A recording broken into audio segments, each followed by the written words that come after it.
Here we go, Adam and Mike with Just the Tips, podcast episode 7. 7, man. It's amazing how quick it goes, right? Yeah. But talking to you guys this week about getting those winter games. So, like I said, hopefully everybody's had a good New Year. We're a week in. We're ready to rock and roll. Yeah, hopefully you guys are hitting the simulators as much as we are and getting that practice in. Yeah. So long story short is we're here in the Northeast. I mean, as we're watching our followers all around the world, but especially you guys down south. Oh, it's cold in Texas. It's 55 degrees. Oh, it's cold in Florida. It's 72. This morning was 24. We're expecting a foot of snow this weekend. Yeah, we're getting anywhere between 0 to 12 inches. Yeah, exactly. Yeah, so it definitely stinks. I know that like some courses are, have been trying to stay open for as long as they can, but it looks like this weekend's going to be the last weekend for a little while. Yeah. So it's forcing us all indoors. But again, I don't know about you, man. When I was a kid, not only was there no such thing as a simulator, but once the bad weather hit, that was kind of it for golf. I mean, I can think about being like super advanced and having a blue tarp in my garage and hitting balls. Yeah, I was never that serious when I was a kid. I did have a buddy that they would practice with the softballs in the garage and stuff like that. But that's when you see those stories of a club getting stuck up into the ceiling and stuff like that. Oh, I had them fire through those blue tarps, man. Those things aren't as strong as you think they are. But today it's a different ball game. Yeah. I mean, today if you have a big enough space and a halfway decent budget, you can build something very special. We've been fortunate to partner with a number of simulators. We mentioned it last week, but it's worth mentioning again. So what do we got? We got Pink's Links. Pink's Links in Bronx, in New York, a brand new simulator complex. Awesome stuff. Northway 8 has the same simulators. But Northway, they're on a very different kind of level. They're bringing that training. When you go up there, I mean, that's club performance, swing management, super fitting. It's a different vibe. And then Innis just got theirs. They got the quad. Shout out to Miles and Jeff. Yeah. Again, that's a great place to go, and an unbelievable whiskey selection as well. So nothing wrong with them. And then Wilwick. Wilwick has theirs, and obviously all season last season we were able to get in there and look at some of our numbers. Yeah. And then the RS Performance Center, of course. The RS Performance Center in an undisclosed location somewhere in the woods of Ulster County. But I'll be honest, I love the RS Performance Center because we'll play 18 holes, but also we get to look at our numbers. We get feedback. We're really working on things. I'm definitely working on things in this off season, which we're going to get into. But I don't feel like when we go to Alapaha also, which we haven't mentioned also, is you go to Alapaha, you get you book it for 2 hours. Yep. And you're rushing around. Whereas I don't get to like work on my swing. I just play. So it's funny. The other day we had a Christmas party for the guys at work, and we brought them out bowling for the afternoon. Instead of going to work, we just went out and had a couple of appetizers, some drinks. Sounds fun. But the new bowling alley that we went to was a timed lane. Yeah. That I couldn't believe the dynamic, because normally you go and you're like, oh, we'll play 1, 2, or 3 games, right? And a game of bowling is a game of bowling. It takes the time it takes. But this was a timed lane. They said you got the lane for an hour and a half. The dynamic of what that did to our game was bananas. You had some people that were rushing because they wanted to get as much bowling in. You had some other people who were lackadaisical that were frustrating the other people. Yeah. I didn't realize that with the simulator, because I have to do the same thing. I go in. I know I got the work that I need to put in. I want to play a little bit, but I want to maximize the time. Well, you also do a lot of stuff by yourself, right? Like you'll take a Saturday afternoon and go to a simulator, whereas like if I'm doing that, I'm like booking those 2 hours. I got to know a couple days in advance, make sure I know what the kids' schedule is like. So I want to make the most of that 2 hours of like, I want to play 18 holes, and I want to get 18 holes in. Whereas like now, especially with our partners being so cool, like we can kind of take our time and not rush, but I really want to work on this swing change in the winter. So, I mean, I think the big thing is again, with the simulator, you get kind of feedback that you don't get on the range. Now, when we were up at Northway, they had the outdoor ranges with the simulator or the TrackMan, set up along with it, so you kind of get the best of both worlds. But that's kind of rare. Everywhere else is you got a simulator. No kidding. So when you think about a simulator, what's your main objective when you're looking at all the numbers? Mine? Yeah. Club path. Yeah. Club path and club face. Yep. So the nice thing about the quad is it gives you really good feedback as far as you gotta have the stickers on the face to give you those extra numbers. An extra little window pops out. But to me, that's what I'm focused on in this off season and probably every off season. So I really look at a couple of things. My first indicator is swing speed. I've had my challenges over the last couple of years with my swing speed varying, and this we'll talk more about it in a second. But this year is the winter of speed. But I look at launch angle. I don't know what the launch angle should be. I know what it is. I don't know if it should be lower. I don't know, if a 15-degree launch angle with an 8-degree driver, that seems bad to me. Yeah, I mean, we definitely should be. We need to, kind of look at what the numbers need to be. But first and foremost, we got to get our base numbers anyway. So as we're in there in these first couple times, let's set our base number. And then I look at RPMs.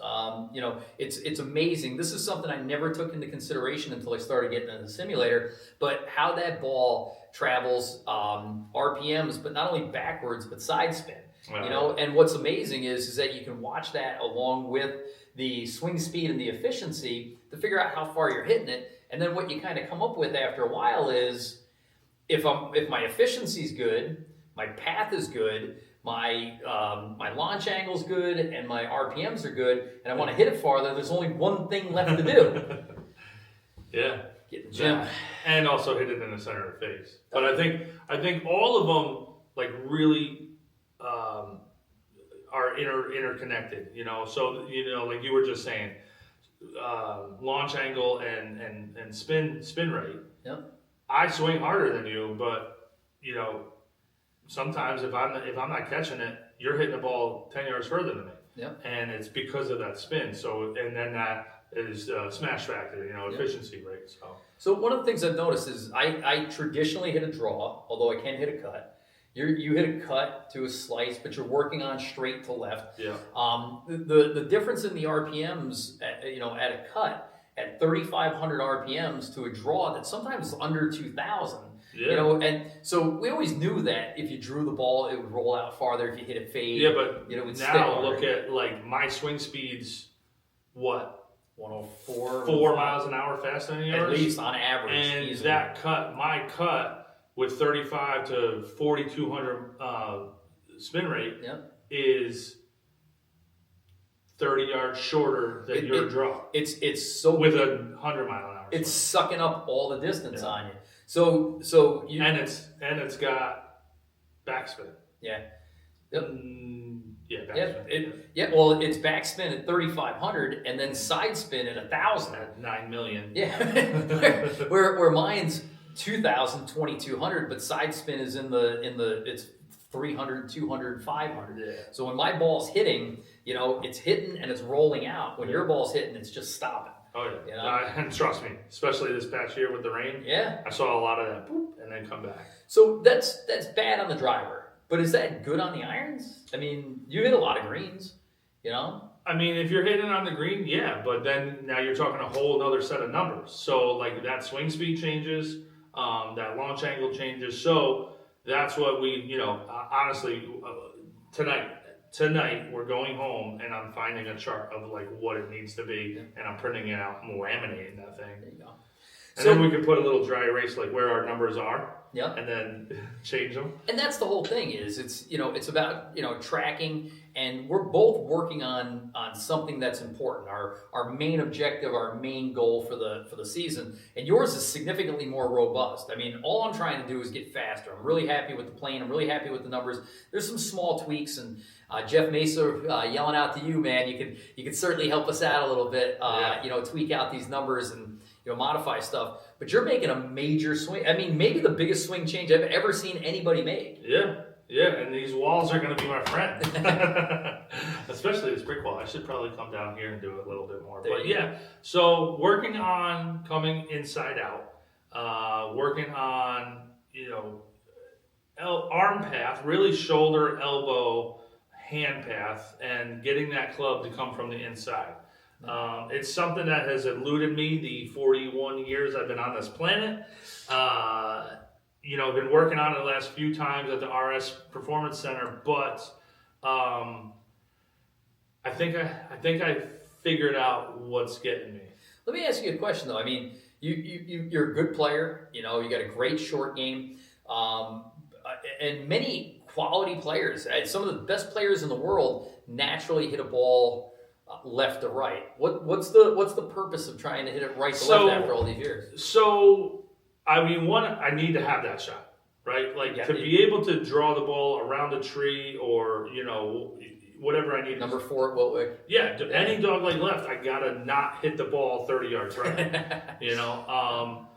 But mainly distance, right? I lose a lot of distance, and if I can make that a fade, like a little tiny 5-yard fade, I'm okay with that. Yeah. But it's not that. And then my misses are even worse. Yeah. You know what I mean? So I really think it's to bring it in here. Mm-hmm. So even if it still is, which we've seen in the simulator is a still slight outside in, like a 1.5, but with a neutral face, I'm okay with that. I'm completely okay with that. Yeah, we've seen it on some tight holes where you literally can't hit the ball with the driver. If there's any trees right here hanging over, I'm done. Yeah. Number 8 at Wiltwick, par 3, right? Little par 3. There's trees about 60, 70 yards out, hanging over that really are not in play,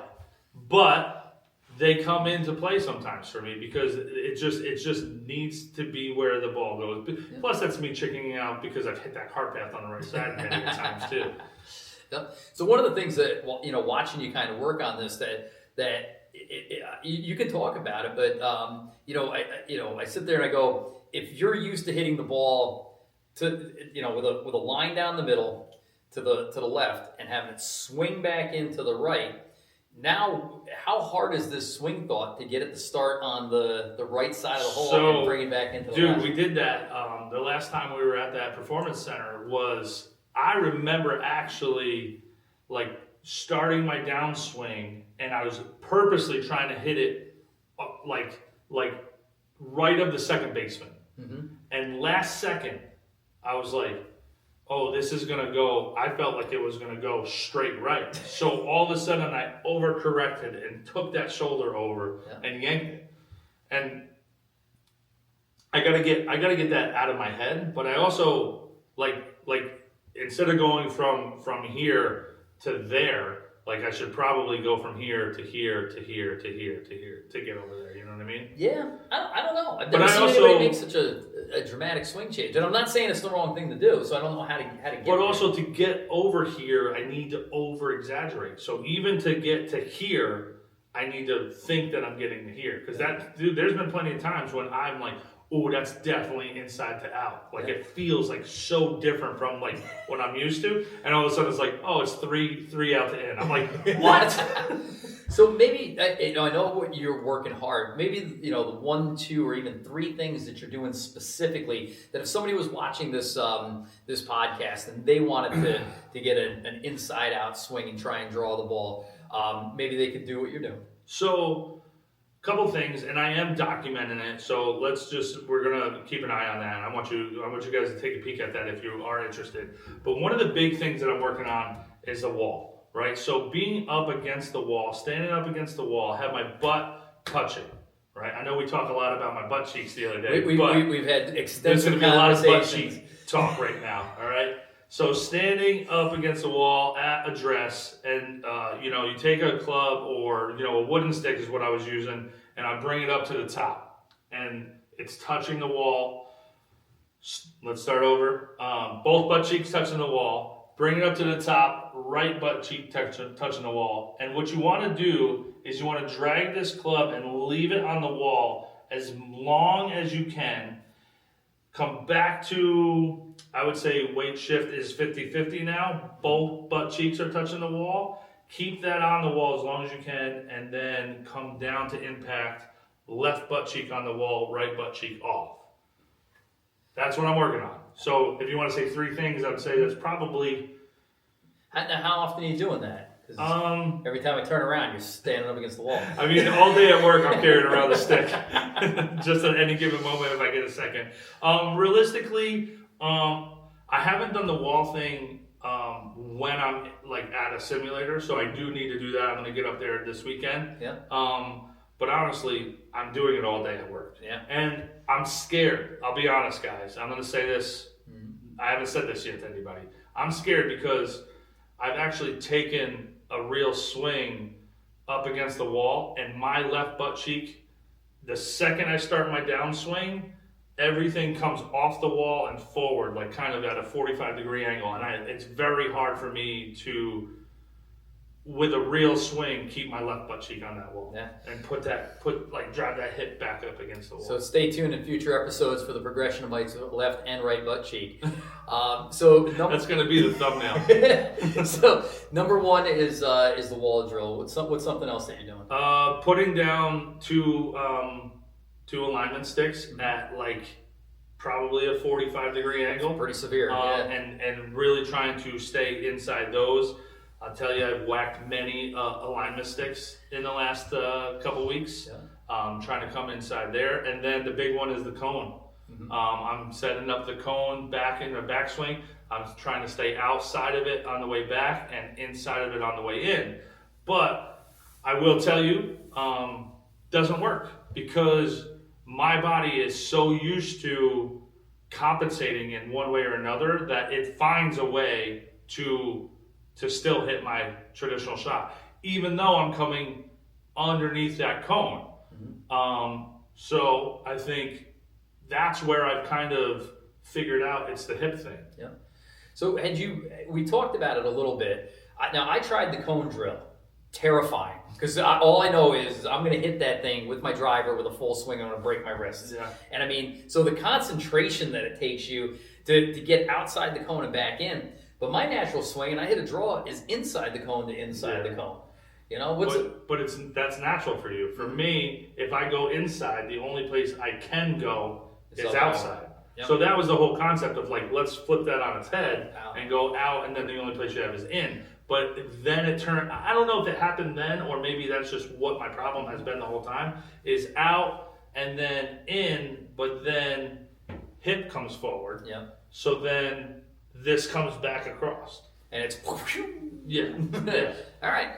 Or realistically, I understand. I'm starting to feel with what a closed face really is supposed to feel like. So it's over the top with a shut face or a square face to my path, and then it's a dead pull. Right. I mean, I pipe it, but it is long and wrong. Now, one of the things is I saw you hitting a really nice, pretty little draw the other day with an 8-iron and a driver, and it started out swing path perfect, but it was at like 25% swing speed, 40% swing speed. I've had nightmares every night since then. I'm so angry you brought that up. So, at address, bring it to here, turn, extend, hit. Yeah. And it's very hard to do, by the way. 25% swing path was 3 degrees inside out, 1.5 inside out. I think there was a 5 in there, inside out. Yeah. So that also kind of helps me realized that I need to start getting in the correct position on the start of the backswing. Like the backswing is really causing some of the issues. Mm-hmm. So if I can get to here and here, I just watched a George Gankis video that is really, he's sitting at like his kitchen table explaining this. It's amazing. You should watch it.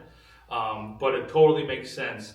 And I think working on this position Mm-hmm. and the left hip, I'm going low this year, dude. I know you're going I'm low. going low. It's going low and the bigger thing I'm excited about though is your ability to start the ball somewhere in the middle of the fairway and still be in the fairway. Because right now you got to take it over. You got to take it over the rough. You got to take it over the water. You got to take it around the trees. And listen, I'll be honest. And you still play well. Part of me is kind of like doesn't want to do this because, listen, water up the left. I'm not afraid of it. All right, dog leg right all day. Yep. But now that I did in the simulator start hitting some hooks. Mm-hmm. Now both sides are in play. That's what I'm gonna realize. Welcome to my world. There's nothing, a block and a duck hook in the same round is no bueno. Duck hook, snap hook. So again, it's a mission you're on. You've done some incredible things in your life with training, with your body. Any final kind of thoughts or any advice you'd give people? I think the big thing is just stick to it, man. Yeah. Like, and that's like something, especially with golf, right? Like a lot of people don't do it. Like they'll practice a couple things on the range, and then they'll be like, all right, let's go play. And they'll be like, all right, let me not do the things I'm practicing on because I want to play well. Yeah. And then they just totally not do it. Yep. And I'm fully committed to doing this, at least I would say next 30 days. Yep. No, absolutely guaranteed till we go away. Mm-hmm. Hopefully, I have some sort of a decent swing by then and then continue it on, all the way through. And then hopefully I'm good, but I'm gonna stick to it. Because the big thing is like, listen, I'm a personal trainer, Mm-hmm. right? Like you said, I've done some pretty cool things in my career of, competitions that I've won, things that I've done and achieved. And I think that this is just like another They got one this of those stupid things. sticking ball that won't go where you need it to go. Yeah. The little white ball. And the crazy thing to me is like, this ball's sitting still, right? I play baseball, right? You're trying to hit a 85-mile-an-hour baseball, a moving ball with a moving bat. I could do that too. Yep. This little ball sitting there with a flat face can't hit straight. That's incredible. So, like I said, we'll keep you guys updated on Mike's journey. Mine's a little different. Let's talk about yours. A little simpler. Like I said, as I've gotten back into golf, I lost a lot of weight. I lost about 70 pounds in 2021 into 22, but I didn't do it right. I wasn't working with you at the time. And I lost, not only did I lose weight, but I lost a lot of muscle, and I lost an incredible amount of swing speed. As a matter of fact, there was some talk about regular shafts, right? Which Senior flex. Yeah, no, please. But I went all through 2023 trying to gain swing speed, but really I couldn't play into it. Right? I think we hit something the other like 2 weeks ago Mm-hmm. when we discussed of like, when do we swing hard? Yeah. So when we go to, our course, unfortunately, has an irons-only range. And it shouldn't prevent us from swinging hard, but you're trying to hit a target. It's more, you're trying to shape your shot. And when you're on the course, you're not going to swing 90%, 100%. You're swinging that 80% shot to hit your shot with the driver down the middle. And I know some of you guys, you have one speed, you have 100%, and that's all you got. But when you're playing at a high level, usually in that 80 to 85%, you might be able to goose it and get a few more yards out of it. But rarely, if you can, tee it high, let it fly, definitely. But on our course, you don't really have an opportunity to just let it rip. So you're never really swinging at your max speed. So it's no wonder that throughout an entire season, my swing speed stayed in the mid-90s, which is, like I said, it's kind of a scary place. I heard something, as I try to approach scratch, somebody said that if you can't hit the ball more than 230, you can't be a scratch player on contemporary courses, right? And well, I think they're talking about length, like these longer courses. Yeah. Yeah. And So, I mean, we saw that. So all year I'm in the 230 neck of the woods. You know, you hit a good one out 240, 250. But, you know, you're playing these, you know, and I don't want to say young kids because some of the guys are older than me, and they're blasting it past me by 30, 40, 50, 60, 70, 80, 90, 100 yards. Oh. And they're playing a different game. So we talked about efficiency. We talked about all this other stuff. There was only one way to hit the ball farther, and that's to get stronger. So we put in a few things. We've been at about 2 months with just the fitness side of it. Yeah, so doing the fitness golf class Tuesdays and Thursday nights. Really been working on everything that we need to do for the golf swing, right? So you'll see on Instagram, there's tons of videos of do this to swing harder, this and that. And everything is always like a rotational thing, but it doesn't have to be that, right? So I've worked it into our workouts where we're just lifting weights, right? We're getting stronger and healthier as an overall being. And that in general is going to make you hit the ball further, live longer. You know, that's also a thing that we should probably try to do as well. Just play golf a long time. Yeah. So, you know, if you're overall in a better shape, you're going to, you know, hit the ball. So and you've been saying this, but I've been no. I'll play my way into shape. And it didn't work. Matter of fact, if you take a look through my 2023, we worked out all winter long and did a nice job. And I came out in the spring playing good golf, mid-70s. As I stopped working out, because I said I don't have time to work out and play golf and work, so I eliminated working out. My scores. Pick that other one. My scores, I should have stopped working. My scores rose and rose and rose, right? Yeah. And then we knew the club championship was coming up and things like that. We started working out again. The scores came down until I was shooting in the mid-70s again. So about November, we got serious about fitness. No, I'd say September we started 75 hard. 75 hard, but that's its own project. Yeah, but we also then you started like, you know, doing more work, you know, 2 workouts a day, eating better, drinking your water, not drinking alcohol, and really kind of getting into your side of things. And then that's when those numbers started coming down. The numbers came down with 75 hard, but the swing speed was still the same. Yeah. So November, we got into the gym in earnest. Not crazy because you still got Thanksgiving and holidays and stuff like that. But, you know, 3 to 4 quality days a week, lifting weights with a little bit of golf thrown in. But we got in the simulator at January 1st, and we started looking at swing numbers. They gained 5 miles an hour in 2 months.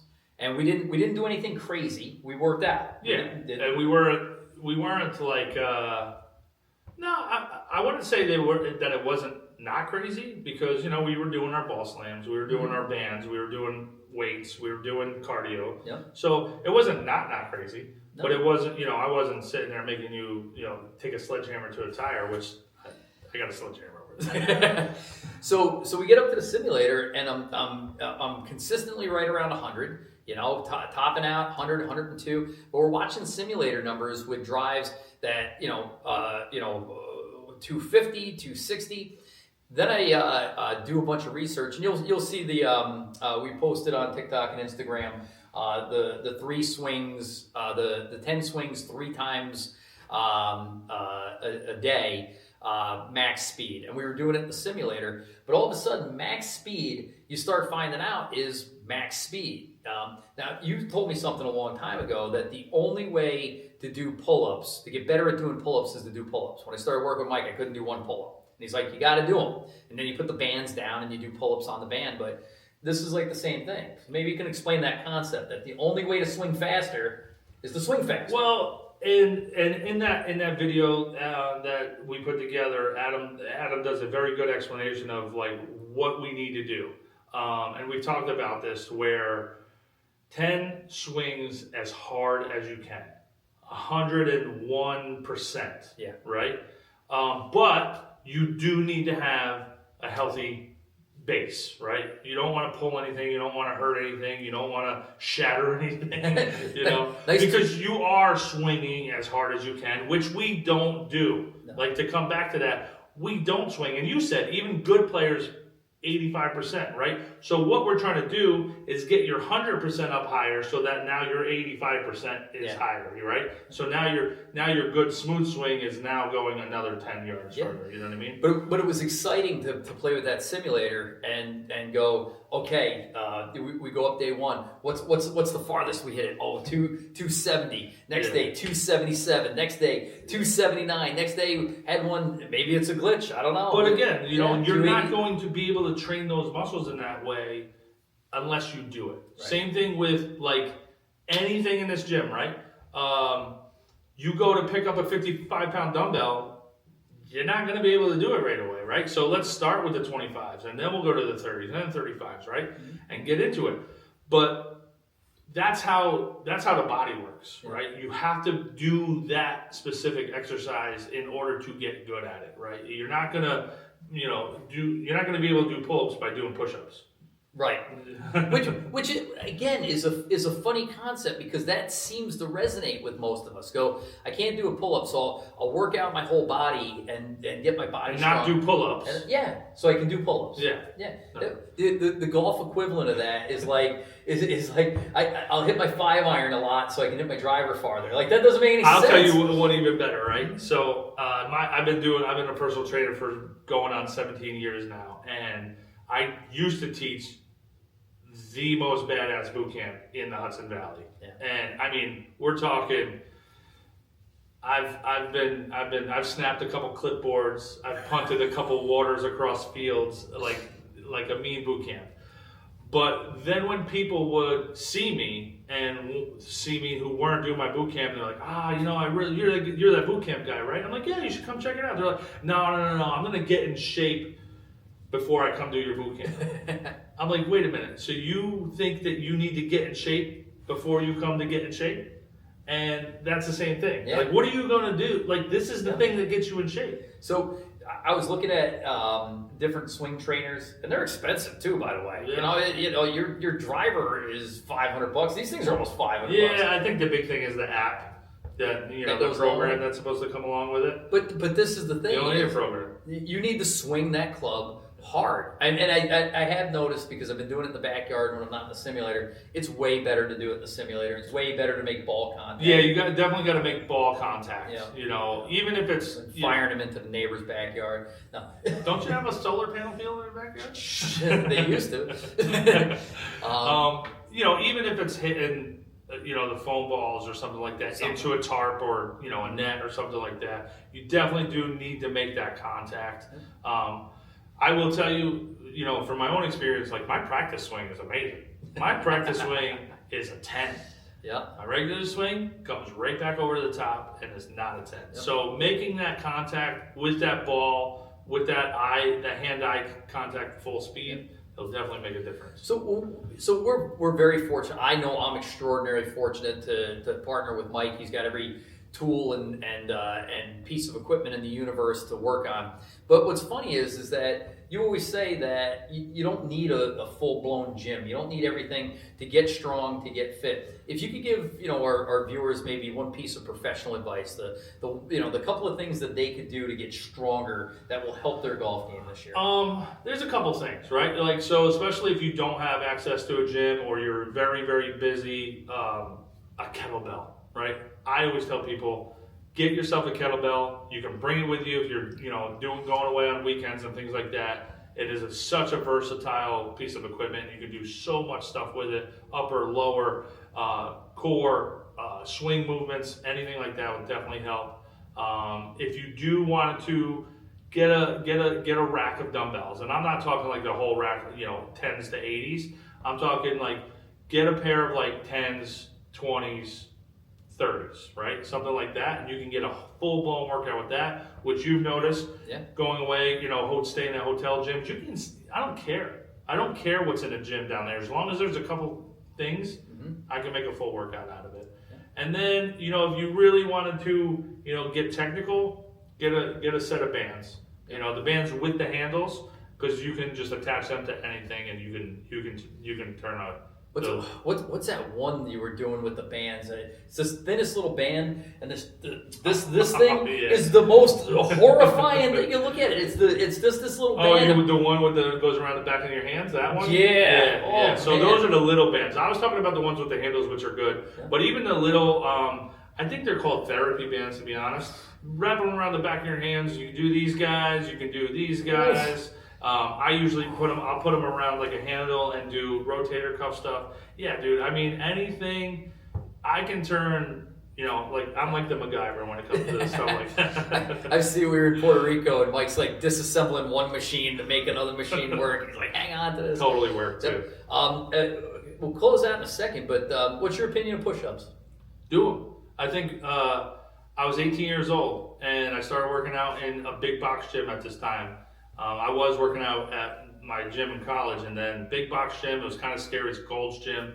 This guy was probably 57, was in the most amazing shape. I finally had the guts to go up to him and ask him what he does. He goes, do 100 push-ups every day. Most amazing shape I've ever seen any person in person. 100 push-ups every day. There you go. Do them. Yep. And same thing. The only way to get good at push-ups is to do push-ups, right? I don't care who you are, but if you can bench press 315 or whatever maximum amount of bench you can do, still not going to help you do push-ups, so do push-ups. Yeah, there you go. Well, like I said, we covered what we needed to cover. We talked about, our simulator partners. We talked about, what we're working on as far as our swings. So stay tuned for that, because we're going to put out a lot of footage of, stuff that, my progress, your progress. Mm-hmm. So I'm documenting mine just to show you guys that I'm dedicated. There you go. And it'll be exciting. And then, like I said, we're, let me think about it. 12 and 25 is 37 days away from our next golf getaway. So yeah, it's gonna be fun. It's counting it down. Snowing this weekend. If it's snowing, it's blowing. We're going to a simulator somewhere. If you got one you want us to come and check out with you, just give us a call in the comments here, and we'll be out with you. With that said, I'm Adam. I'm Mike. Just the tips. Yo!